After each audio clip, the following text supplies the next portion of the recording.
Aleluia. Deus fiel. Cumprimentando a igreja para o Senhor Jesus. Amém.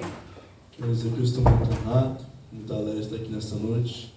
Ok. Quero agradecer primeiramente a Deus pela oportunidade a qual Deus nos dá, né? Porque bem sabemos nós que se nós estamos aqui hoje de pé, foi porque Ele nos permitiu. Quero agradecer e glorificar a Deus do nosso pastor, presidente Reginaldo, pastor Paulo, pela confiança a qual está permitindo estar aqui hoje. Amém? Amém. Você faz menção de um texto que se encontra em Gênesis, capítulo 37.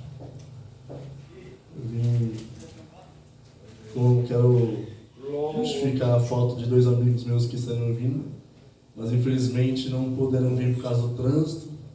Nós sabemos que quando começa a chover aqui em São Paulo, o trânsito vira uma loucura. Mas eles pediram para estar intercedendo, orando por eles. Amém? Amém. Gênesis capítulo 37. Jacó habitou na terra das peregrinações de seu pai, e na terra de Canaã. Estas são as gerações de Jacó, sendo José 17 anos. Apacentava as ovelhas com seus irmãos. Sendo ainda jovem, andava com os filhos de Bilá e com os filhos de Zilpa, mulheres de seu pai. E José trazia más notícias deles a seu pai. E Israel amava José mais do que a todos os seus filhos, porque era filho da sua velhice, e fazem uma túnica de várias cores. Vendo por seus irmãos que seu pai o amava mais do que a todos eles, odiaram-o e não podiam falar com ele pacificamente. E teve José um sonho que contou a seus irmãos, por isso o odiaram ainda mais. Amém? Amém. Esse texto, posso tomar nossa assento, irmãos? Esse texto é um texto bastante conhecido.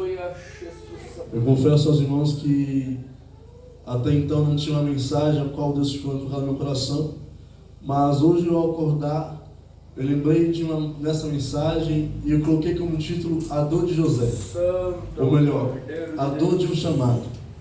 Quando vemos estudar sobre a lei de José, ou a história de José, me chama muita atenção, porque bem sabemos que José era um homem, era um jovem, era pequeno, era talvez um adolescente naquele momento.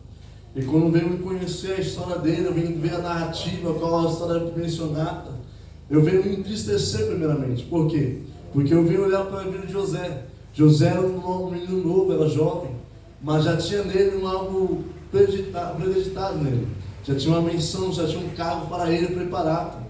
Mas eu quero dizer uma coisa interessante, é que quando Deus coloca algo em nossa mão, Deus ele vai sempre colocar uma trajetória na nossa vida, para que nós venhamos passar por um processo. Nesse meio de processo é para nos preparar para algo maior, para algo grande. Não é diferente na vida de José. José, quando começa a crescer, José começa por ser um filho mais novo da velhice de Jacó. Jacó tem ele como um preferido. Então José começa a ser o preferido de seu pai. Só que isso não agrada a seus irmãos e começa a trazer uma desavença no meio do ambiente que eles estão vivendo. E isso me traz uma dor no coração, porque eu vejo que José não tem culpa daquilo que está acontecendo com ele. Eu vejo que José não tem uma culpa de seus irmãos odiar ele. Por quê? Porque bem sabemos que Jacó, por José ser filho da velhice, Jacó ama mais a ele. Só que a história vai me dizer que por ele amar mais a ele, por ele ser mais amado, os irmãos começam a odiar José. E isso me deixa entristecido, porque a situação que está acontecendo com José não é uma situação a qual José deveria estar. Não é uma situação que José deveria estar, não merecia estar presente. Então, quando eu venho entender essa história, eu começo a perguntar para Deus, questionar Deus, o porquê que o Senhor permite isso acontecer no ambiente que José está, sendo que o José não merece isso acontecer com ele. A verdade é que tem tantas coisas em que acontecem conosco que não merecemos estar ali. Deus. Mas sabe o que é interessante? Às vezes não merecemos estar ali, mas é necessário viver um ambiente como esse. Eu vou repetir para você entender. Às vezes é necessário estar no meio desse ambiente, não para nos parar, mas para nos fortalecer, para que nós venhamos lá ganhar amadurecimento, experiência de vivência. Então José começa a crescer. Deus. E nessa situação, José começa a ter os seus sonhos. Só que o que me chama a atenção é que quando José, por ser um homem comunicativo, pastor, José começa a contar os sonhos que ele teve para o seu pai e para os seus irmãos. E os seus irmãos começam a odiar ainda mais José. Aí chega um ponto de que o ódio prevalece naquela situação. E os seus irmãos começam a querer tragar a vida de José. E chega um ponto em que o seu pai fala para José: José, vai até de conta aos seus irmãos em Satã, em Dotã, e fala para eles como é que estão as coisas. Só que quando José está indo para encontro dos seus irmãos, o texto vai mencionar que José se perde, não sabe onde estão os seus irmãos. E aparece para ele um homem, diz assim: olha, os seus irmãos estão em tal lugar. Só que eu gosto de conjecturar essa história e mencionar esse texto, porque o texto não fala o nome desse homem, não fala quem ele é, mas esse texto me ensina algo. O que ele me ensina? Que sempre vai existir pessoas em nossa vida que vai nos levar para o lugar aonde Deus nos manda estar.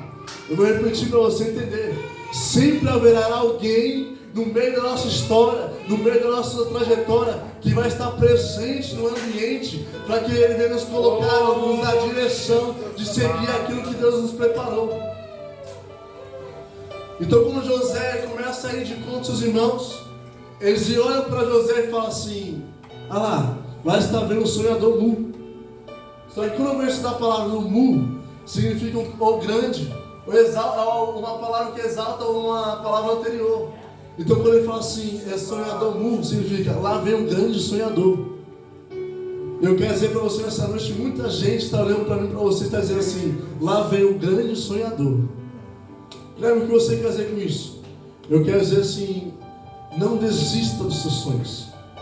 Tem pessoas que vão olhar para mim, para você, e vão sentir inveja, vão sentir raiva, vão se sentir irada, porque você ainda está mantendo o sonho de pé.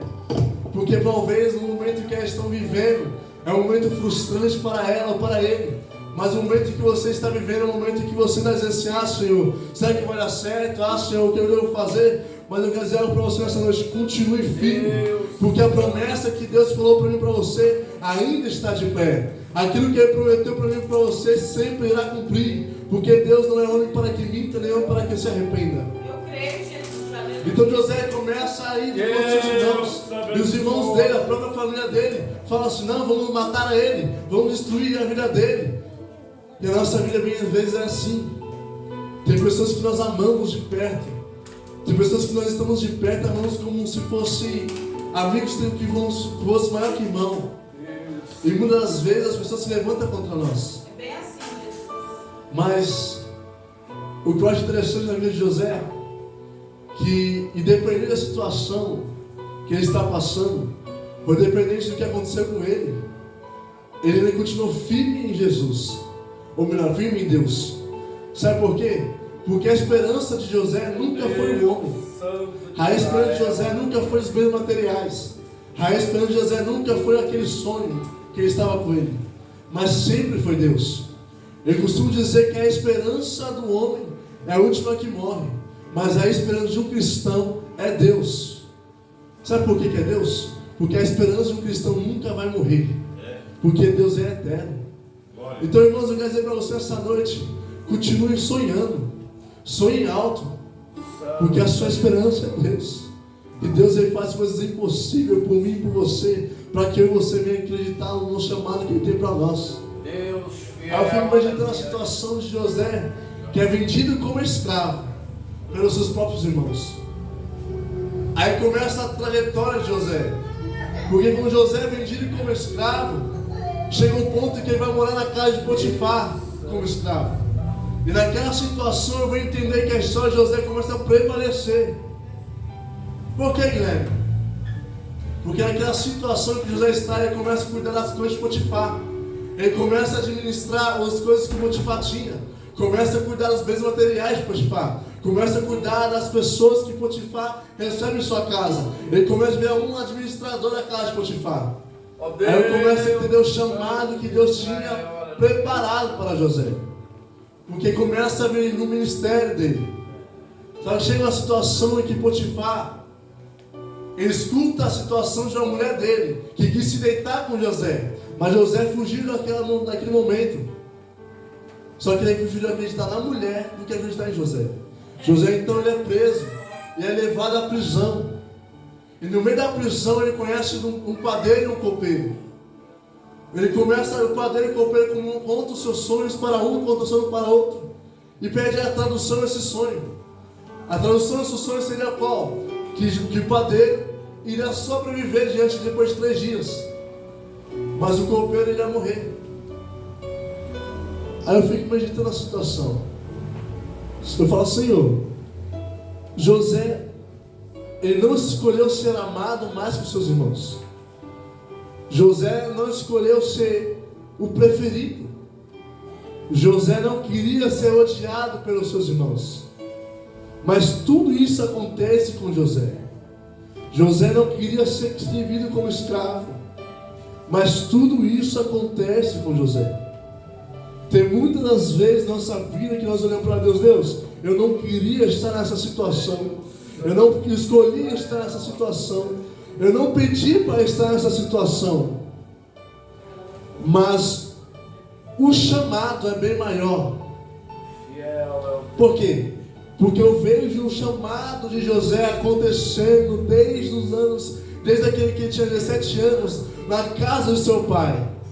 Porque Deus ele começa a colocar empecilhos em nossa vida, não para que nos venha nos afastar dele, mas pelo contrário, é para nos aproximar dele. A angústia muitas das vezes não vem para nos parar, a dor não vem para nos matar, mas a dor vem para nos aproximar dele. Por quê? Porque quando a dor chega em nós vamos pedir socorro para quem? Para Deus.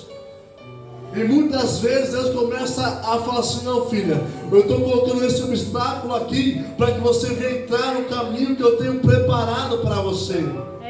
Eu vou repetir para você entender. Muitas das vezes a dor, a angústia, o sofrimento vem não para nos parar, não para nos estresser, mas para que venha ganhar maturidade e entender que o caminho que está preparado para nós é este.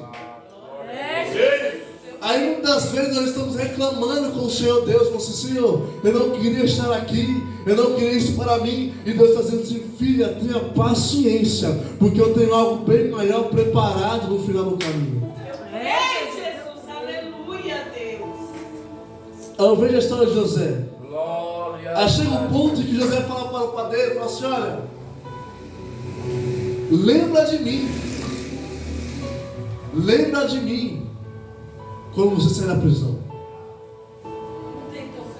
Só que quando aquele padeiro sai da prisão, pastor Paulo, passa-se um tempo ainda.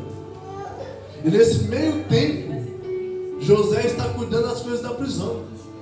José era administrador da casa de Potifar. Agora ele está administrando o alimento que entra e sai da prisão. Ele começa a administrar tudo aquilo que entra, tudo aquilo que sai. Porque José já está no administrador da prisão. E eu acho isso magnífico. Por quê? Porque começa a enxergar a trajetória e a preparação que Deus está fazendo com José. Por quê, Guilherme? Porque a nossa bênção já está preparada. Mas Deus prepara nós para que venha estar recebendo a bênção. Que a bênção de Deus não existe aquele negócio, Deus está preparando algo para você. Não existe isso. Aquilo que Deus tem para mim e para você já está preparado. O que Ele está preparando é eu e você. O que Ele está capacitando é eu e você. Para que eu e você venha receber aquilo que já está preparado por Ele. Aí chega um ponto em que Faraó tem um sonho. E nesse sonho ninguém consegue interpretar. Faraó chama magos, chama intérpretes, chama todo mundo. Mas não consegue interpretar esse sonho. Mas passa-se muito tempo quando o Faraó tem esse sonho. Aí o padeiro em sua mente lembrou. Eu acho isso interessante porque eu fico imaginando aquela situação que Salomão fala: há um tempo determinado para todas as coisas. Por quê? Imagina comigo. O padeiro podia sair da prisão e já falar assim de José. Mas na verdade não foi bem assim. Passou-se um tempo. E quando o faraó teve um sonho, ele falou assim: ei, faraó, tem um menino na prisão que pode revelar o seu sonho. Sabe por que isso acontece? É porque talvez Deus já olhou lá do céu e falou assim: agora sim ele está preparado para receber a bênção que eu tenho para ele. Eu vou dizer algo para você nessa noite. Deus está olhando do céu e falando assim: ela já está preparada para receber a bênção que eu tenho preparada para ela. Eu recebo, Jesus. Aleluia. Às vezes a dor que nós estamos passando, a angústia que nós estamos sentindo, é para se chegar a Ele, não para parar, não para se entristecer. Porque imagina comigo se José tivesse se entristecido. Imagina comigo se José tivesse parado no meio do caminho. Imagina comigo se José tivesse falado: Senhor, eu não quero mais te servir porque eu estou vivendo algo que não merecia, algo que não era para mim, porque eu não pedi para ser odiado pelos meus irmãos, eu não pedi para ser o favorito pelos meus irmãos, eu não pedi nada disso, mas mesmo assim o Senhor fez. José, eu falo para todo mundo que José tinha um motivo, a razão, a circunstância de falar assim: Deus, eu te odeio, mas mesmo assim ele se manteve firme. Aí eu fico olhando para o evangelho quando nós estamos vivendo, e eu me entristeço. Por quê? Porque o evangelho que nós estamos vivendo é um evangelho mimimi, é um evangelho muito, ai, não me toque. Imagina comigo, meus irmãos, José crescer, estar no ambiente em que ele talvez tanto amava, mas pela situação em que o pai dele colocou ele, falou assim: é meu filho preferido, é meu filho mais amado. Ver os irmãos dele odiar ele sem ele nem falar assim: ah, mas por que eu sou odiado? Mas a verdade é que Deus já tinha preparado algo para ele.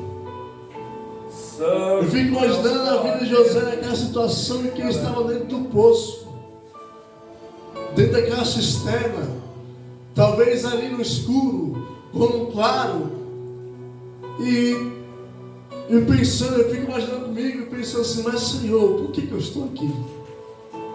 Eu sei que você muitas vezes deve pensar assim: mas por que eu ainda estou aqui? O que eu fiz para merecer isso?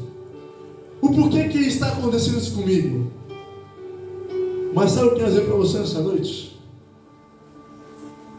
Deus está no controle de tudo.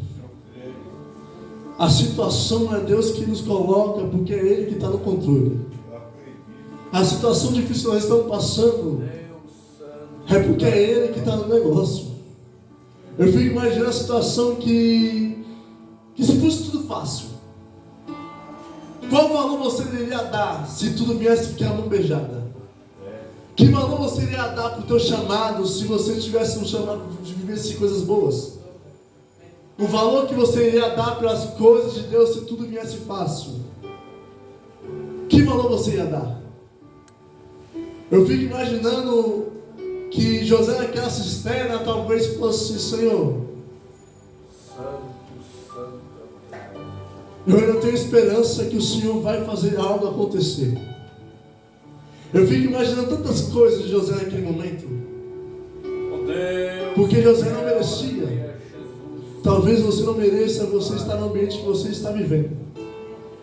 Talvez o ambiente que você está vivendo até dói, até entristece o coração, dá uma dor no peito.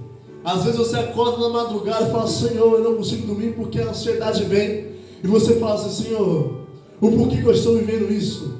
O porquê que eu estou nessa situação? O emprego que eu estou vivendo agora não está dando mais certo. É o que eu tinha, Senhor, e nada acontece. Mas sabe o que eu paro para pensar? O Deus que eu sirvo é o Deus de ontem, hoje e para sempre. É o Deus do seu passado, presente e futuro. E o que eu acho tão lindo é que Deus escreveu o seu passado, Deus está escrevendo o seu presente e também já escreveu o seu futuro. Eu quero dizer para você essa noite: não se preocupe, porque é Deus que está no negócio, é Deus que está dizendo assim: filha, é eu que estou te colocando na direção certa, é eu que estou te dando direcionamento para você seguir. Aleluia. Eu fico matutando, eu fico pensando assim: José, o porquê que você não virou as costas?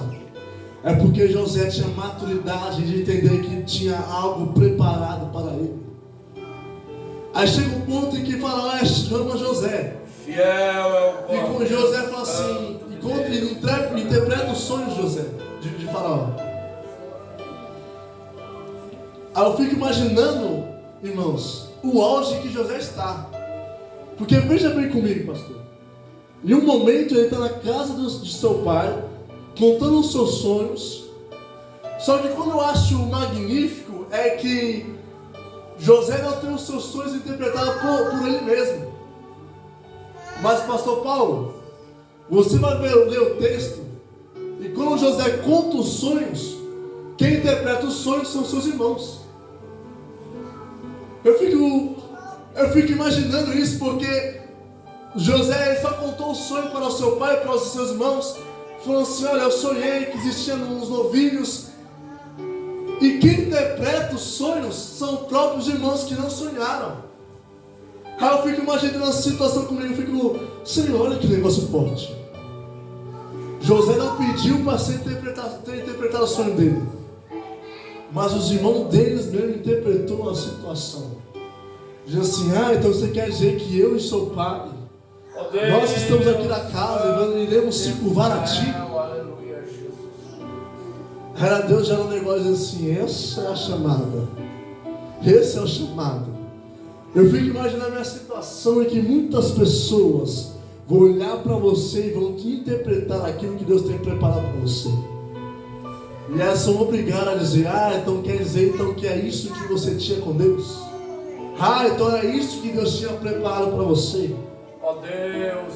Aí eu fico imaginando situações em que nós estamos vivendo, e promessa que Deus faz para nós. Então assim, que eu fico falando assim: o momento que eu estou vivendo não condiz com a promessa. A situação que eu estou vivendo não condiz com o que você está prometendo para mim. Mas sabe o que eu quero dizer para você nessa noite? Deus faz isso mesmo comigo e com você. Deus vai te prometer algo, vai fazer algo por você, e que a condição é infavorável, que a condição não vai ajudar, que a situação não vai ajudar, mas Ele vai fazer isso mesmo comigo e com você. Sabe por quê? Para que quando acontecer você vai dizer: foi Deus. Que quando acontecer você vai falar assim: não, foi Deus que me guiou, foi Deus que me disse que iria acontecer, foi Deus que prometeu para mim e Ele é fiel para cumprir. Porque Deus faz essas coisas mesmo. Deus faz essas loucuras. Deus faz essas coisas doidas que nós falamos assim: Senhor, como é que eu vou chegar lá? Como é que eu posso ir? Porque eu aqui eu não consigo. Mas não se esqueça que o dia da manhã só quem sabe Deus. Não se esqueça que o Deus que você serve é o Deus do impossível. Não se esqueça que o Deus que você serve fez paralítico andar. Não se esqueça que o Deus que você serve fez maravilhas acontecer. Não se esqueça que o Deus que você serve criou tudo isso aqui. Não se esqueça que o Deus que você serve é um Deus extraordinário. Aí chega um ponto em que Faraó chama José interpreta o sonho de Faraó. Glorificado. E quando José interpreta o sonho e fala assim: olha, terá tanto tempo, será 7 anos de fatura e 7 anos de fome. Abençoa. E chega um ponto em que algumas pessoas chegam para Faraó e falam assim: olha, é necessário, ou é bom, que tenhamos alguém para administrar os mantimentos. Que era bom que tivéssemos alguém para administrar as coisas do palácio. Era bom ter alguém para administrar as coisas do reino. Aí eu fico pensando na situação em que eles falam assim: eu não consigo ver ninguém a não ser José para fazer isso. Oh Deus. Aí vem recapitular comigo a história. José, ele foi vendido como escravo pelos seus irmãos, vai para a casa de Potifar, começa a administrar as coisas de Potifar. Aí dá errado na casa de Potifar. Vai preso. Começa a administrar as coisas na prisão. Aí eu fico imaginando comigo uma coisa assim. Na casa de Potifar é algo pequeno. Aí Potifar manda José para a prisão. Começa a se tornar algo maior a administração. Aí chega um ponto agora em que eles falam assim: eu não consigo ver ninguém a não ser José, capaz, capacitado de administrar o reino, a não ser ele. Já pensou isso comigo? Já viveu isso comigo? O processo que José passou foi para preparar ele de receber a bênção. O processo que você está passando é para te preparar para você receber a bênção que Deus já preparou na sua vida. Aleluia, Jesus. O processo que José passou não matou José. O processo que José passou não fez José parar. O processo que José passou não fez ele desacreditar o chamado dele. O processo que José passou, pelo contrário, fortaleceu ele ainda mais. O processo que José passou fez ele ter experiência. O processo que José passou fez ele crescer ainda mais. Então o processo que você está passando não é para te parar. O processo que você está passando não é para fazer você desistir. É para te preparar para algo bem maior que já está preparado para você. Aí me chama a atenção que José, ele fala, que Faraó fala para José, conjuntura na história. José, eu tenho um cargo aqui de governador do Egito. Só que pastor Reginaldo, conhecemos a Bíblia. E nós vemos de Gênesis a Apocalipse, irmão, que não existe cargo de governador. Eita, Deus. Vemos de Gênesis a Apocalipse que antes de José não existia cargo de governador. E nem existe cargo de governador nem depois de José. Mas Deus, ele já tinha preparado. Aleluia. O que se quer dizer com isso? Deus, ele faz umas coisas tão loucas, que ele faz algo tão extraordinário que nunca existiu acontecer só para te abençoar. Eu creio, Jesus. Aleluia. Eu vou para fazer a melhor. Deus vai pegar situações em que você nunca imaginou que ia ter e que iria acontecer, mas ele vai fazer acontecer só para te abençoar. Eu creio, Jesus. Aleluia. Coisas impossíveis que você falou assim: Senhor, não existe isso, não tem como dar certo, não tem como fazer. Mas Deus diz assim: filha, não se preocupa não, porque eu sou Deus. É, Jesus, eu creio. Aí vai ter situações que você vai falar assim: Senhor, mas como eu estou aqui? Como eu consegui isso aqui? E Deus vai dizer assim: você está aqui porque é eu que tinha preparado para você. É, Jesus. Aí me dá atenção, eu falo assim: governador, tá bom, tudo bem, Deus faz essas coisas mesmo.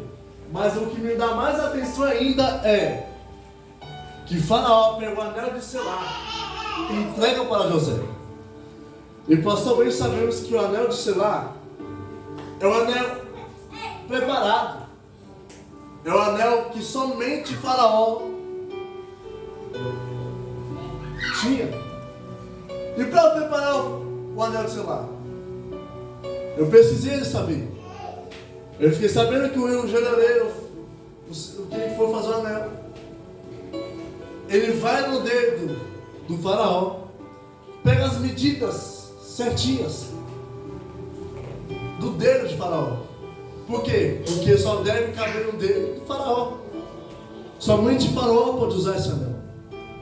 Só que Faraó, ele pega esse anel e entrega para José. Aí eu fico: Oh Deus fiel, aleluia, Jesus. Pronto. Já tinha preparado. A bênção já estava preparada.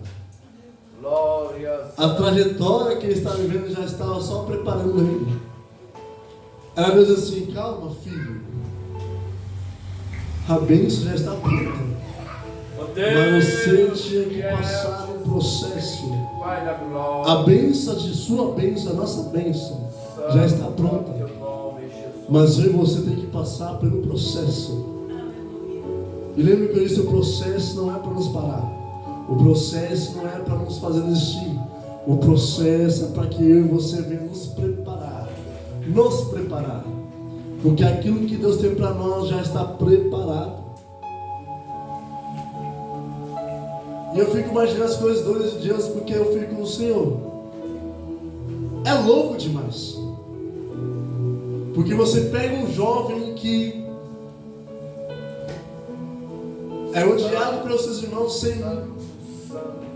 sem ter culpa alguma. E agora você faz ele de governador do Egito.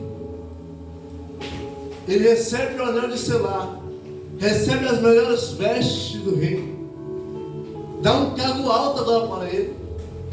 Oh, Deus. Mas eu me pergunto e falo assim, Aleluia, Jesus. e a família? Pai da glória. Aí Deus ele me dá a direção para falar uma coisa assim. Eu já tinha tudo preparado, eu já tinha tudo escrito. Porque os 7 anos de fome que ia passar não é por acaso. É também para trazer e renovar um relacionamento familiar. Como assim? Chega um ponto de fome no Egito. Os irmãos de Faraó teve que ir até o Egito, até o palácio, para pegar grãos, trigos, mantimentos. E quem está no palácio? Era José. Para finalizar, José recebe os seus irmãos. Os seus irmãos pedem desculpa para José, pedem perdão para José. E o relacionamento que estava quebrado é restituído. Por quê? Porque tudo que Deus faz é perfeito. E eu quero dizer para você essa noite que tem situações que você e eu vamos passar, e que pessoas vão se afastar, que pessoas vão dizer assim, vão estar longe, distante. Mas quando você passar por todo esse processo, Deus vai restituir. Oh, Deus santo. Deus vai trazer de volta. Deus vai cuidar de tudo. Fiz para essa noite. Aleluia, Jesus. Obrigada, Deus. Eu disse para Deus sim que eu queria pregar uma simplicidade. Deus. E eu estou contente com a palavra, porque eu sei que Deus falou com cada um aqui. Eu creio, Jesus. Aleluia, Deus. Eu recebo. E eu costumo dizer que a melhor mensagem é aquela mensagem que é pregada, não gritando, não dando glória, não, mas aquela que é sentida pelo pregador. E quando eu falar de José, eu gosto muito disso, porque a mensagem de José é simples e é eficaz. Nos ensina que o processo não é para nos parar. Eu gostaria que você fechasse seus olhos juntamente comigo. Oh, Deus. E eu gostaria que você colocasse aquilo que você mais almeja no seu coração. E eu quero dizer para você essa noite, olha, Deus. o processo vai ser difícil, vai ser doloroso, vai ser angustioso, vai ser aflito, vai doer, vai machucar, mas também vai curar. O processo em que você vai passar é para fazer algo grande em sua vida. Então medita comigo aquilo que você almeja nessa noite. Às vezes é uma porta de emprego, às vezes é o sonho de conquistar a casa própria, às vezes é trazer de volta um relacionamento familiar. Coloque no seu coração. Deus Santo de Israel. Soberano Deus eterno, Pai. Te peço que o Senhor incline seus ouvidos, meu Pai, a essa oração e a esta casa, meu Pai, incline os teus olhos. Que o Senhor possa enxergar, meu Pai, querido Pai amado, cada um de nós aqui estão presentes, meu Pai. que deixou a sua casa, que deixou o lar, deixou a família, deixou algo momentâneo, Pai, só para vir cultuar, meu Pai querido, Pai amado, e dar glórias a Ti, dar aleluia a Ti, Jesus, para ouvir a palavra a qual o Senhor ministrou ao nosso coração, Jesus. Eu te peço, Pai querido, Pai amado, que o Senhor possa abençoar a cada um aqui nessa noite, Jesus, e que o Senhor possa, Pai querido, Pai amado, realizar o sonho de cada um, Jesus. Que o Senhor possa ir de conta ao coração, meu Pai, Pai querido, e fazer acontecer algo, meu Pai querido, Pai amado, extraordinário para cada um de nós, meu Pai. Porque eu sei que o Senhor é Deus do impossível. Eu sei que o Senhor é Deus, meu Pai, poderoso. E eu sei que o Senhor vai fazer grandes coisas acontecer neste lugar, meu Pai querido. Eu sei, meu Pai querido, Pai amado, que o Senhor vai fazer histórias, meu Pai querido, Pai amado, renovadas. Eu sei, meu Pai querido, Pai amado, que o Senhor vai fazer histórias serem escritas, meu Pai, de maneiras diferentes, Senhor. Santo. Então, Pai, eu te peço, Jesus, abençoe o sonho de cada um nessa noite, de cada coração aqui dentro, Pai. Que o Senhor possa de encontro, Senhor, e que o Senhor possa nos preparar, Jesus, para receber aquilo que já está preparado para nós. Glórias a Jesus. Assim eu te peço, Pai, em nome de Jesus, meu Pai. Amém, Senhor. E assim nos deu minha rica oportunidade.